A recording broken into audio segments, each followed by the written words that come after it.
Ni apa? Tak ingat sebut mula. You. Tengok cara you mi tulis dah.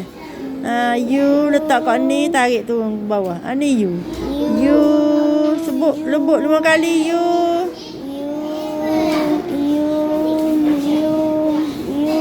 Ni pula. Sana sebut 10 kali dah ni. Why? Sebut. Tengok mi tulis. Tengok mi tulis. Why? Tak ada. Lagu mana buat supaya you dulu. Lepas tu kaki dia.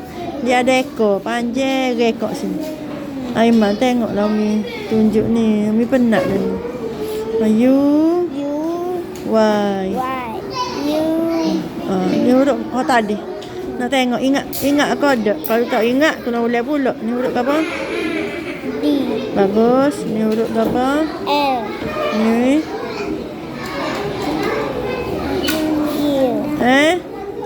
Q pula dah. Tak ingat boleh mula. K. Tengok cara tulis K. Lewat nombor 1 dulu. Mari kat ni. Rapat tepi. Daripada tepi ni turun. Tu K. Sebut mula. K. U. Y. Boleh. Tunjuklah sayang. Tunjuk. K. U. Y. K. U. Y. K. U. Y. Ni aktiviti selepas main kad Bila dia main kad, kita tulis secara rawak ni. Tulis secara rawak atas buku dia supaya tak hilang. Kadang-kadang kita beri kad, dia tahu kau say. Kalau tanya kad duk mana, tak ada dah dalam meja. Ni kalau ramai. Penggunaan kad yang ramai kurang berkesan. Nanti pening cikgu. Jadi kita kena budak je satu ni. Kita kena duduk depan kita. Bila duduk depan kita, mata dia tak boleh tengok line dah. Kita nampak dia. Mata tengok. Mulalah celak. Bukan suruh celak gitu, Aiman. Ya, kita celak gitu. Tengok sahaja. Bukan suruh celak. Dia akan tengok depan kita. Dia tak lari dah mata dia. Ni kalau ibu-ibu lah boleh tunggu gini kan sebentar je ibu-ibu. Halo, kalau pakak buat kan dalam masa seminggu pandai belakang ABC.